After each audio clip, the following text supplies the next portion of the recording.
오늘 11월 첫눈이 이렇게 많이 내리는 것이 117년 만에 이렇게 11월 폭설 너무 많은 눈이 내린다고 합니다. 주님께서 각 가정과 또 우리 공동체 가운데 또 식구들 가운데 평안 안 주시고 특별히 지금 퇴근길에 지금 굉장히 또 어렵게 오시는 성도님들이 많이 계실 것 같은데 또 우리 현장에 계신 뿐만 아니라 온라인으로 예배드리고 계시는 그 이동하는 모든 분들에게도 주님의 평안이 있기를, 주님의 지켜주심 있기를 간절히 소망합니다. 약간 느낌이 지금 이렇게 코로나 시점 어느 지점인 것 같아요. 코로나 그때 저도 막 이렇게 앉아서 보면서 이렇게 불현듯이 또 스쳐가듯이 생각나는 것들이 진짜 얼마 안 되겠는데 그때는 왜 그런 일들이 있었는지, 자석에 다 스티커를 붙여가지고 뭐 1.5m 이상 다 떨어져 있어야 되고 예배 인원도 10% 이상 못 오는 뭐 그런 것도 있었던 것 같고, 하여튼 수많은 참 어려움과 좀 이렇게 장애물이 있었지만 또 그 시간을 지나게 하셨잖아요. 네, 제가 오늘 이렇게 비교적 소수의 인원, 네, 지금 온라인으로는 보이지 않으니까 지금 천군천사가 꽉 차 있습니다. 그렇지만 제가 보기에는 좀 소수의 인원이 이게 모이는 가운데 불현듯 코로나의 어느 시점이 좀 이렇게 떠오르면서 주님의 은혜가 좀 새로워지는 이 밥인 것 같습니다. 예전에 어느 카피라이터가 쓴 문구 중에 이런 문구가 있는데 굉장히 인상 깊어서 제가 적어놓은 적이 있습니다. 앉은 자리를 바꾸지 않으면 새로운 풍경을 볼 수 없다. 그런 글이었는데요. 아마 이렇게 인터넷 찾아보시면 나름 이게 유명한, 한 10여 년 전에 굉장히 유명한 카피라이터 중에 하나였어요.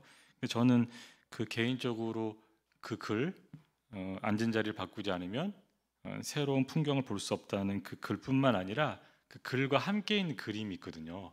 그 그림이 굉장히 인상 깊었습니다. 그 어느 해안 마을인 것 같아요. 그러니까 뭐 그림의 한 폭의 그림이니까 배경은 다 알 수 없지만 그 가운데 푸른 동산이 있고 한 여성과 고양이가 다 이렇게 그 산 동산의 제일 꼭대기쯤에 앉아서 마을을 바라봅니다.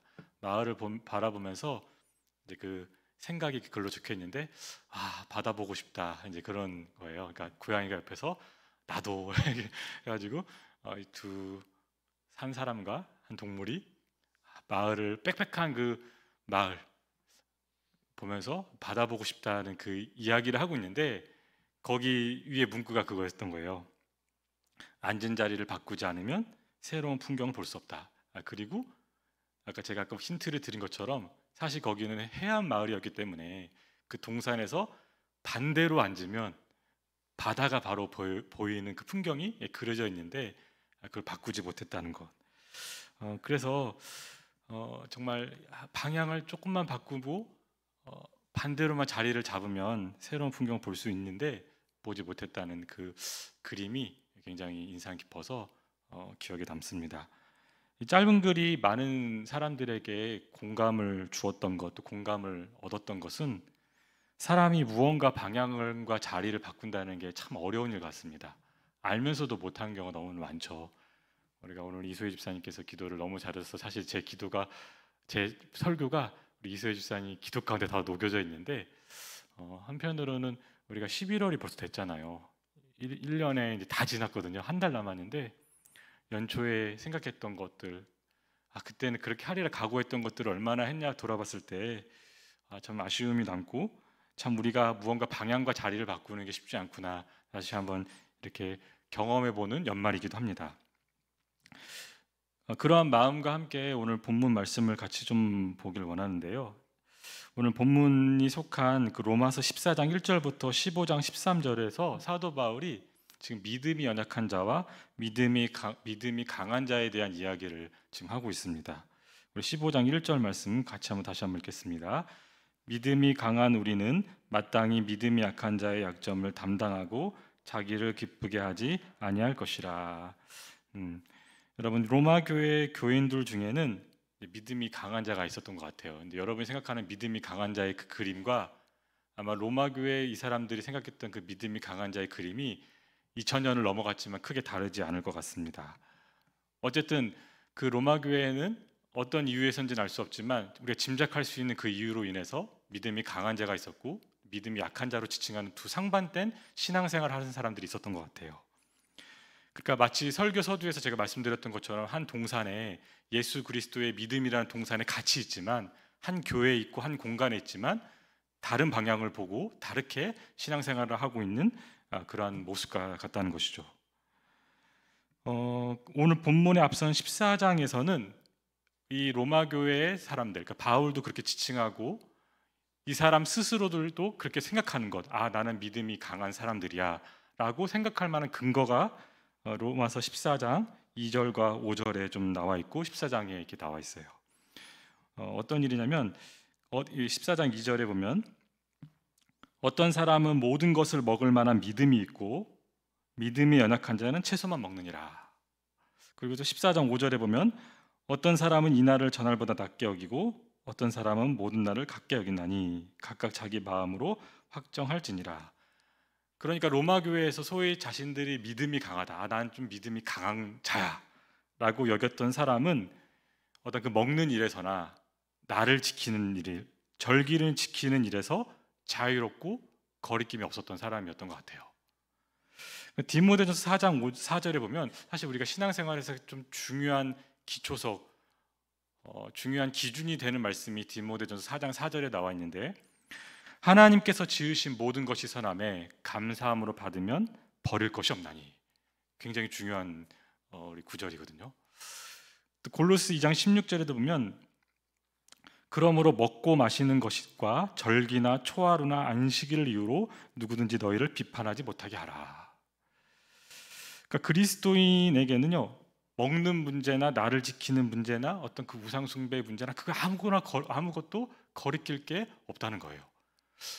제가 요즘에 종종 깊이 생각하면서 좀 정말 그렇구나 싶은 것 중에 하나가, 하나님께서 우리 사람에게 주신 것 선물들이 참 많잖아요. 근데 그 중에 가장 아름답고 가장 위대하고 가장 멋지고 가장 대단한 선물은 자유인 것 같아요. 그 창세기 3장에도 보면 선악과를 따먹는 문제에도 우리가 다 신비를 알 수 없지만 인간의 자유가 들어있잖아요. 그 하나님께서 태초부터 지금까지 정말 죄를, 하나님이 이제 우리 요한계시록 새벽에서도 요한계시록 말씀 보지만 거기 성도들이 계속 탄원하는 게 뭐냐, 하나님 언제까지 죄를 심판하지 아니하시고 그 심판을 유보하시기까지 언제까지 하시겠습니까? 탄원을 한단 말이죠. 근데 하나님께서 성도들의 그 탄식이 있을 정도까지 계속해서 우리 인간에게 자유를 허락해 주신다는 거예요. 그런데 특별히 우리 그리스도인, 모든 사람에게 자유를 주시지만 우리 그리스도인에게는 온전한 자유를 주셨다는 거예요. 그러니까 우리가 만왕의 왕이신 예수 그리스도께서 이미 우상이 헛되다는 걸 선포하셨어요. 이 땅의 물질적인 우상이든 건강의 우상이든 뭐 어떤 관계의 우상이든 성도를 그리스도 예수 안에 있는 하나님의 사랑을 끊을 수가 없는 거예요. 그래서 하나님께서 주신 그 믿음으로 물질의 우상이나 건강의 우상이나 관계의 우상으로부터 온전한 자유를 누리고 있는 성도에게는 먹는 것이나 마시는 것이나 절기를 지키는 문제가 더 이상 걸림돌이 되지 않다는 것이죠. 그런데 오늘 본문에서 로마 교회 성도들을 지칭하는 그 믿음이 강한 것과 믿음이 약한 것, 이 표현에서 우리에게 주시는 그 말씀을 좀 몇 가지 한번 새겨보고자 합니다. 아까도 말씀드린 것처럼 우리는 세상이 말하는 기준과는 전혀 다른 기준으로 자유를 누리고 복음의 능력을 체험하며 살아가는 사람들이에요. 세상 사람은요, 돈이나 지위나 명예나 그 어떤 것으로 사람을 평가합니다. 제가 가끔 우리 자본주의의 끝판왕, 그러니까 자본주의가 사실 나쁜 게 아니잖아요. 하나님께서 주신 경제적인 도구 중에 하나인데 그걸 잘못 사용하는 그 악한 곳으로 항상 나가게 마련인데, 그 자본주의의 끝판왕이 뭐냐, 결혼정보회사에 그 사람을 매기는 등급을 보면 이 자본주의의 끝판왕이 이거구나. 제가 모르겠어요. 제가 오늘 또 말씀을 준비해서 몇 군데 찾아보니까 1에서 15등급까지 사람이 있는 거예요. 근데 여러분 모르겠습니다. 저는 15등급 미치더라고요. 어쨌든. 그리고 우리나라 사람의 90%가 아마도 그 등급 밖이라는 거예요. 그러나 이게 세상의 관점입니다. 우리가 오늘 또 열심히 세상 가운데서 살고 또 또 사업장에서 직장에서 열심히 하고 돌아오셨는데 여러분이 좀 하루 동안 치열하게 살아온 세상 자체가 사람을 물질로, 지위로, 가진 것으로, 그 기준으로 평가한다는 거예요. 근데 여러분들 오늘 말씀을 보세요. 말씀을 보면요, 이 말씀의 기준 자체가, 하나님의 기준 자체가 완전히 다른 걸 보게 돼요. 뭐라고 보면 믿음이 강한 자, 믿음이 약한 자. 우리가 그 뜻이 믿음이 강하고 믿음이 약한 것이 무엇인지는 조금 더 우리 말씀을 통해 묵상하겠지만, 하나님께서 성도를 보시는 그 기준 자체가 돈이나 권력이나 지위가 아닌 믿음이라는 것입니다. 그것이 너무나 놀라운 하나님의 반전인 것이죠. 선물인 것이죠. 우리가 로마서의 주제를 이신칭이라고 하잖아요. 그러니까 제가 이신칭이 로마서 말씀 저도 많이 묵상하기도 하고 참 어렵다, 참 깨닫기 어렵다, 들으면서도 까먹고 말씀을 전하면서도 저도 잊어버리고 뭐 그런 경우가 너무 많은데, 여러분 이신칭이 오직 믿음으로 의롭다 여김을 받는다를 조금 더 오늘 말씀을 준비하면서 좀 쉽게 표현하면 어떻게 표현할까 생각해 보니까 이거더라고요. 하나님이 사람을 바라보시는 그 기준은 돈도 아니고 어떤 의로운 행위도 아니고 어떤 재물이나 지위도 아니고 오직 믿음이구나. 하나님 앞에서 믿음이 있는가 없는가. 그리스도인의 출발 자체가 사실은 우리가 왜 그리스도인이죠? 유일한 구원자이신 예수 그리스도를 믿음으로부터 우리 그리스도인이 되는 거잖아요. 우리는 오직 예수님을 믿음으로 말미암아 그리스도인이라는 존재가 된 것입니다. 근데 그거 외에는 아무런 우리가 그리스도인이라 지칭받을 수 있는 자격도 없고 근거도 없는데, 오직 하나님이 다른 모든 기준은 다 제거하시고 무너뜨리시고 오직 한 가지, 예수 그리스도를 믿는 그것으로 의롭다 여김을 받게 되는 것, 예수 그리스도의 신실하심으로 우리도 신실하게 여겨주시는 것, 그것이 놀라운 하나님의 선물이라는 것이죠. 근데 이 당연한 것이 솔직히 심지어 교회라는 공간에서도 계속해서 흔들릴 때가 너무나 많다는 거예요. 교회에서 하는 일들이, 교회에서 행하는 일들이, 심지어 우리가 교회에서 열심히 신앙생활을 한다는 그것들이 예수 그리스도를 믿고 성장하는 일이 되기보다는 곧잘 다른 기준으로 변질되는 경우를 우리는 너무나 많이 지켜보게 되고 우리 자신을 보게 된다는 것입니다. 그리고 오늘 말씀 가운데 우리가 이 밤에 어제 지난주에도 또 수요기도회를 모이고 오늘 아침에도 새벽기도회라고 매일같이 일주일에 어림잡아도 7, 8번의 예배가 있는데 도대체 여기 와서 뭘 하는 것인가? 라고 생각이 혹시라도 드신다면, 내가 심지어 교회 안에서 신앙생활 하면서도 그 믿음이란 기준, 오직 예수 그리스도를 믿음으로 말미암아 구원받는 그 하나님께서 세우신 유일한 기준을 얼마나 철저하게 변질시키는지를 다시 한번 깨닫고 오늘 이 말씀 가운데 다시 한번 그 기준을 세우는 시간이구나 라고 생각하면 이 시간이 굉장히 중요하고 대단한 시간인 것이죠. 고린도후서 13장 5절에 보면 이렇게 기록되어 있습니다. 너희는 믿음 안에 있는가 너희 자신을 시험하고 너희 자신을 확증하라. 예수 그리스도께서 너희 안에 계신 줄을 너희가 스스로 알지 못하느냐? 그렇지 않으면 너희는 버림받은 자니라. 믿음 안에 있는가? 그 기준을 다시 한번 계속해서 세우라고 말씀하시는 겁니다. 근데 오늘 말씀을 묵상하다 보면 바울과 로마 교회 성도들이 쓰는 똑같은 표현을 쓰고 있는데 다른 걸 서서히 발견하게 되더라고요. 무슨 말씀이냐면 바울도 자신을 포함한 로마 교회의 그 성도들을 믿음이 강한 자라고 표현하고 있고, 로마 교회 그 일부 성도들도 그래, 나는 믿음이 강한 자입니다, 우리는 믿음이 강한 자입니다 라는 똑같은 믿음이 강한 자라고 표현하고 있지만, 말씀을 읽어가다 보면 그 의미가 사뭇 다른 걸 보게 돼요. 여러분, 세상의 기준은 철저하게 강한 자와 약한 자를 나눕니다. 그것이 세상의 원리고 기준이에요. 너무나 잘 경험하시죠? 세상의 기준에서는요, 강자가 약자를 지배합니다. 양육강식이라고 표현하잖아요. 그래서 사람들은요, 일평생 최선을 다해서 하는 일이 뭐냐? 예수님을 믿지 않는 사람들, 그리고 심지어 예수님 믿는다고 하면 우리도 어떻게 하면 내가 강자가 돼서 저 약자를 딛고 일어서고 내가 강자의 자리를 뺏기지 않기 위해서 어떻게 쓰든지 내가 나의 거짓말을 통해서라도 무엇을 통해서라도 위력을 행사해서 약자를 딛고 올라서려는 것이 세상의 기준이고 세상의 원리라는 것입니다. 그런데 그리스도인의 기준이 오직 믿음이라고 말을 하면서도 사실 그 기준을 물질에서 믿음, 건강에서 믿음, 지위에서 믿음, 명목은 바꿨지만 믿음마저도 세상의 일종의 능력주의로 바뀌는 비극이 우리에게 너무나 많이 일어난다는 거예요. 사도 바울이 그걸 말씀하고 있는 겁니다. 교회에서 일어나는 많은 반목들이, 또 우리 공동체를 깨뜨리는 많은 반복들이 하나가 바로 이 무서운 착각에서 비롯되는 경우가 굉장히 많습니다. 정작 예수 그리스도에 대한 믿음은 점점 더 희미해짐에도 불구하고 나는 믿음이 좋아, 난 이렇게 열심히 신앙생활하고 있는 걸, 믿음이 강해 보이는 그 위선과 영적 교만이 딱 들어가기 시작하면 그것이 어떤 직분이 됐든 어떤 신앙생활의 연륜이 길든 잡든 정작 예수 그리스도에 대한 믿음은 점점 희미해지는데 영적인 교만은 많아져서 기준 자체가 명목은 믿음으로 바뀌었지만 사실 세상과 다를 바 없는 기준으로 살아가기가 너무나 쉬운 그 세상을 살아가고 있고 우리 자신을 보게 된다는 것입니다. 그래서 교회에서도 강자와 약자를 설정하고 끊임없이 그걸 반복하는 것이죠. 여러분, 이건 저도 많이 경험하고 저도 계속 시험하고 싸우는 영적인 영역 중에 하나인데, 특별히 목회자로서 또 성도님들 한번 이렇게 곰곰이 생각해 보시면 우리 교회는 그런 경우가 없다고 여겨지지만 목회자와 성도 사이에 어떤 좀 이렇게 어려움이 있잖아요. 한번 생각하시면 그 강자와 약자로 자기가 어떻게 설정하는가만 보셔도 많은 부분들이 풀리는 경우가 많아요. 대부분 내가 약자라고 생각하거든요. 아닌가요?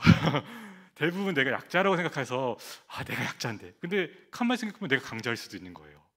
그런 부분들 한번 생각해 보셨으면 좋겠어요. 아무튼 그런데 여러분, 로마 교회에서는 먹는 것과 나를 지키는 그 외면적인 모습에 의해서 믿음이 강하다고 생각한 거예요. 나는 먹는 것에서 자유로우니까, 나는 날 지키는 것에서 자유로우니까 그 외면적인 모습을 통해 내가 믿음이 강하다고, 또는 저걸 못하니까 저 사람이 약하구나, 믿음이 약한 자야 라고 착각할 위험이 있음을 오늘 사도 바울이 14장과 15장에서 계속해서 말씀하고 있다는 것이죠. 그런데 바울은 오늘 본문에서 그리스도인의 믿음이 강하다는 그 진정한 의미가 무엇인지를 말씀하고 있습니다. 그것은 다른 어떤 기준이 아니라 그리스도께서, 예수님께서 우리에게 친히 보여주신 그 모범을 통해, 또 기록된 하나님의 말씀에 그 기준이 분명히 있다고 말씀하고 있는 것이죠. 오늘 15장 3절과 4절 말씀 같이 한번 읽겠습니다. 그리스도께서 자기를 기쁘게 하지 아니하셨나니 기록된 바 주를 비방하는 자들의 비방이 내게 미쳤나이다 함과 같으니라. 무엇이든지 전에 기록된 바는 우리의 교훈을 위하여 기록된 것이니 우리로 하여금 인내로 또는 성령의 위로로 소망을 가지게 함이니라. 그리스도께서 자기를 기쁘게 하지 아니하셨나니 그리스도의 모범을 말씀하신 것이죠. 15장 4절, 무엇이든지 전에 기록된 바는 우리의 교훈을 위하여 기록된 것이니, 성경을 말씀하신 것이죠. 그러니까 믿음이 강하다, 약하다는 외면적인 어떤 그 보여지는 그 기준에 의해서 믿음을 명목으로 붙였지만 세상의 능력주의와 다를 바 없는 그 강자와 약주를 나누는 기준으로, 외면적인 기준으로 믿음이 강한가 약한 자를 판단하는 것이 아니라 그리스도의 모범을 얼마나 따라가고 있는지, 하나님의 말씀에 얼마나 충실하고 그 가운데 치열하게 살아가고 있는지를 기준으로 정말 진정한 믿음의 강자가 나타나고 있다는 것을 말씀하고 있다는 것이죠. 여러분, 만약에 그런 외면적인 모습으로 기준을 나르다면 여러분은 믿음이 강한 자이십니다. 아멘. 왜냐면요, 눈을 뚫고 오셨잖아요. 정말 폭설이 내림에도 불구하고 미끄러운 길을 뚫고 오셨잖아요. 반면에 오늘 오지 못하신 분들은 믿음이 연약한 분들이십니다. 고작 눈 왔다고 자리를 비우시자는, 그게 아니라는 겁니다. 외면적인 자리를 나오고 외면적인 신앙생활로 인해서 강한 자와 약자를 나누는 그 오류가, 사소하지만 정말 심각하게 나아갈 그 비극이 로마 교회에 시작되었고 사도 바울이 그걸 잘라내는 거예요, 말씀으로. 여러분, 예수님께서 친히 보여주신 모범, 성경 말씀 가운데서 진정으로 강함이 무엇인지가 말씀 가운데 있습니다. 마가복음 9장 33절 37절, 여기 보면 예수님께서 길을 가시는데 제자들이 길에서 막 토론이 벌어진 거예요. 그러니까 예수님께서 무슨 일이냐 물어보시니까 아무 말도 못해요. 예수님 앞에 좀 창피했던 것 같아요. 당연히 창피하죠. 그 싸움의 주제는 누가 크냐. 예수님께서 그거에 대해서 뭐라고 말씀하시냐면 12제자를 불러 이르시되 누구든지 첫째가 되고자 하면 무사람의 끝이 되며 무사람을 섬기는 자가 되어야 하리라. 그리고 어린아이 하나를 안으시며 제자들에게 이르시되 누구든지 내 이름으로 이런 어린아이 하나를 영접하면 곧 나를 영접하며 누구든지 나를 영접하면 나를 영접함이 아니요 나를 보내신 이를 영접함이니라. 우리가 쉽게 이 말씀을 인용하고 저도 쉽게 말씀을 전하지만 이 말씀이 얼마나 우리에게 충격적으로 들리는지 모릅니다. 우리는 첫째가 되어야 되면 둘째를 밟고 일어서야 되거든요. 그게 우리가 너무나 익숙해진 세상의 원리인 거예요. 그러나 우리 주님께서는 너희가 누구든지 첫째가 되려면 무사람의 끝이 되어야 된다. 세상이 상상할 수 없는 말씀을 하나님의 은혜가 아니고서는 도저히 이해할 수도 없고 실천할 수도 없고 깨달을 수도 없고 심지어 교회 생활을 신앙생활을 오래 해도 도저히 경험할 수 없는 그 신비의 영역을 우리 주님께서 말씀하고 계시다는 것이죠. 마가복음 10장 42절 45절 예수님께서 직접 모범으로 보여주셨어요. 예수께서 불러다가 이르시되 이방인의 집권자들이 그들을 임의로 주관하고 그 고관들이 그들에게 권세를 부리는 줄을 너희가 알거니와 너희 중에는 그렇지 않을지니 너희 중에 누구든지 크고자 하는 자는 너희를 섬기는 자가 되고 너희 중에 누구든지 으뜸이 되고자 하는 자는 모든 사람의 종이 되어야 하리라. 인자가 온 것은 섬김을 받으려 함이 아니라 도리어 섬기려 하고 자기 목숨을 많은 사람의 대속물로 주려 함이니라. 사랑하는 성도 여러분, 수요기도에 우리가 오늘 모인 이유가 이 기준을 다시 한번 세우려고 우리가 모인 줄 믿습니다. 왜냐하면 우리가 주일날 말씀을 듣고 오늘 새벽에 말씀을 들었지만 정말 불과 몇 시간도 안 되는 이 세상을 살아가는 동안에 우리 믿음의 기준은 예수 그리스도를 온전히 믿는 기준은 이미 뒤바뀌어져 있고 엉망진창이 되었기 때문인 것이죠. 그러나 오늘 말씀 가운데 우리 주님께서 친히 보여주신 믿음의 모범을 다시 한번 마음 가운데 새기길 원합니다. 하나님 말씀 가운데 우리에게 들려주시는 명확한 이야기를 다시 한번 듣기를 원합니다. 이건 세상과는 너무나 다른 이야기인 것이죠. 제가 예전에 미로슬라브 볼프라는 그 신학자의 일과 성령이라는 책을 보면서 굉장히 이거 많은 걸 제가 이렇게 좀 이렇게 깨달은 것 중에 제가 이제 그 아담 스미스라고 경제학자 있잖아요. 보이지 않는 손, 사회 시간에 보이지 않는 손 그것만 기억나는 그 아담 스미스가 이런 말을 했대요. 더 많은 부를 가질수록 더 귀찮은 일은 피하고 다른 사람에게 떠넘길 수 있을 것이다. 이 세상의 관점이구나. 일과 성령을 읽으면서 세상의 가치가 이거구나. 여러분, 더 많은 부를 가지려는 게 이유가 뭐예요? 더 많은 지위를 얻으려는 이유가 뭐예요? 귀찮은 일은 안 하고 떠넘겨서 그 사이에 자기는 더 행복을 위해 더 많은 소비를 하려고. 그게 우리 경제의 기초를 쌓는 부의 기초가 이거였구나. 왜 그리스도인으로서 세상을 살기가 왜 이렇게 어렵지? 이것 때문에 그랬구나. 다시 한번 깨닫고 일에 대한 관점을 다시 한번 생각해 본 적이 있는데 우리 예수님께서 말씀하신 관점과 너무나 다르잖아요. 세상에서는 귀찮은 일을 종이 할 일을 내가 하기 싫어서 내가 높아져야 되지만 주님께서는 진정으로 높아지는 것, 진정으로 으뜸이 되기 위해서는 먼저 종이 돼서 아무도 하기 싫어하는 그 귀찮은 일을 하라고 말씀하신 거예요. 저는 일평생 이 말씀을 저는 개인적으로 한 번이라도 제대로 실천했을지 주님 앞에 너무나 부끄러운 모습으로 말씀 앞에 서게 됩니다.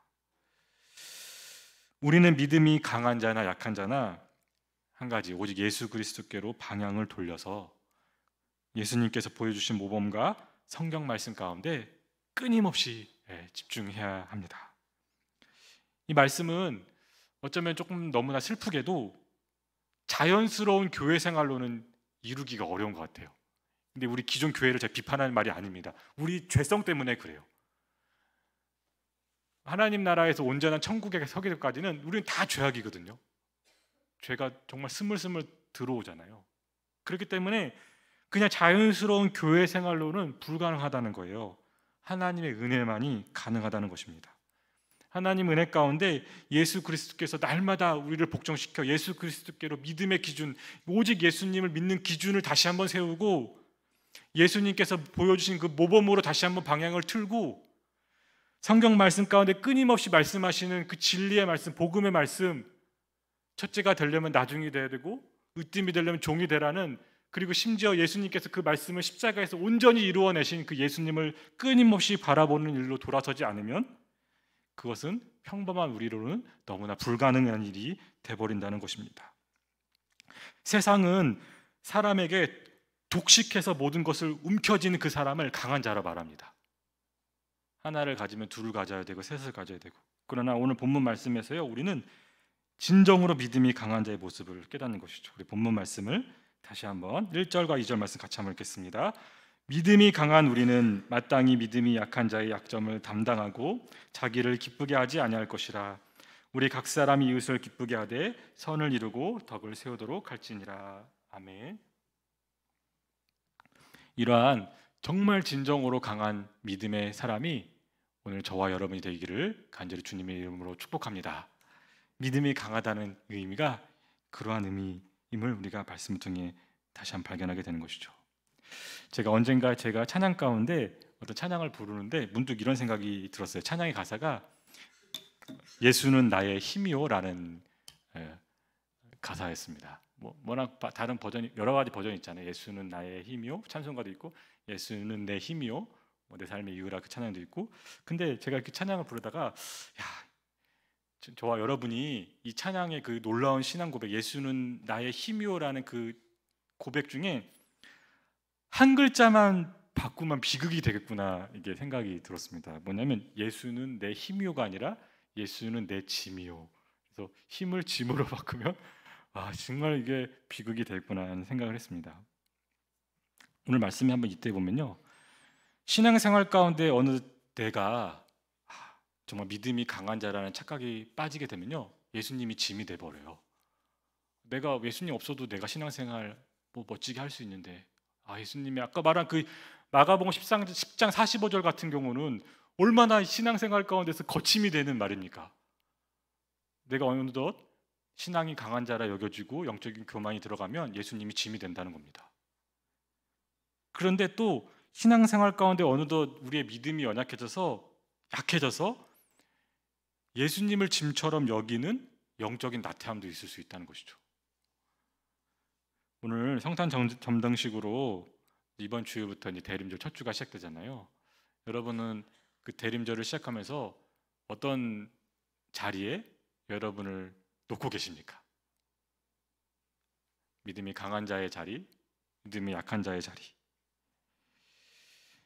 오늘 우리는 믿음이 약한 자든 강한 자든 그 판단은 주님께 맡기고 오직 예수 그리스도를 믿는 믿음을 기준으로 사는 사람들, 그러한 사람들이 되었으면 좋겠습니다. 우리는 예수님 앞에 선 그 귀신 들린 아들을 두는 아버지의 그 외침 있잖아요. 그 외침을 외치며 이 연말을 살았으면 좋겠어요. 마가복음 9장 24절, 곧 그 아이의 아버지가 소리를 질러 이르되 내가 믿나이다, 나의 믿음 없는 것을 도와주소서 하더라. 내가 믿나이다, 나의 믿음을 없는 것을 도와주옵소서. 하나님께서 오늘도 우리에게 은혜를 베풀어 주십니다. 그래서 하나님께서 저와 여러분을 우리 모두 정말 믿음의 창시자이자 믿음의 완성자이신 예수님을 바라보며 그분의 음성에 귀 기울일 수 있도록 오늘 또 이 말씀을 통해 또 한 주간의 남은 시간들을 통해 계속해서 돌려내실 거예요. 그러면 그 돌려내신 하나님의 손길에 여러분의 삶을 맡기는 그러한 복된 길에 서실 수 있기를 주님의 이름으로 축복합니다. 돌리실 때 돌리면 가장 빠른 길인데, 돌리시는 그 터치가 있음에도 불구하고 나는 믿음이 강한 자야, 아니면 때로는 믿음의 나태함으로 그걸 거부하게 되면 점점 더 믿음의 기준에서 벗어나게 된다는 것이죠. 오늘 본문의 말씀이 우리 공동체 가운데 이루어지기를 간절히 소망합니다. 그래서 우리가 모두가 성숙한 믿음이 강한 자 되기를 간절히 원합니다. 오늘 그러한 말씀 가운데 오늘 본문 말씀을 보면 본문이 조금 더 이해되실 것 같아요. 우리 마지막으로 본문 15장 1절과 2절 말씀을 같이 다시 한번 읽고 말씀을 마무리하도록 하겠습니다. 믿음이 강한 우리는 마땅히 믿음이 약한 자의 약점을 담당하고 자기를 기쁘게 하지 아니할 것이라. 우리 각 사람이 이웃을 기쁘게 하되 선을 이루고 덕을 세우도록 할지니라. 아멘. 기도하겠습니다. 아버지 하나님, 우리가 세상을 살아가는 동안에 정말 수많은 세상의 소식과 세상의 관점에 갇혀서 믿음의 명목은 있지만 세상의 가치관과 다를 바도 없는 신앙생활을 가운데 있음을 주님 불쌍히 여겨주시고 용서하여 주시옵소서. 하나님, 이 연말에 또 오늘 성탄 점등식으로 또 이번 주일로부터 시작되는 대림절 기간에 정말 예수 그리스도의 모범, 하나님의 말씀, 오직 우리의 믿음의 기준을 예수 그리스도께로 다시 한번 두고 회복하는 시간 되기를 간절히 소망합니다. 하나님, 우리의 기준을 오직 예수 그리스도를 믿음으로 회복시켜 주시고 돌려주시고 진정한 믿음의 성숙을 갖춘 자로서 믿음이 강할수록 더욱더 섬기고 하나님 나라 영광을 위해서 예수 그리스도의 복음을 위해 종됨을 마다하지 않는 정말 믿음의 성숙한 자, 강한 자로 설 수 있도록 은혜 베풀어 주시옵소서. 주님께 우리 모두를 올려드리며 예수님의 이름으로 기도드립니다. 아멘.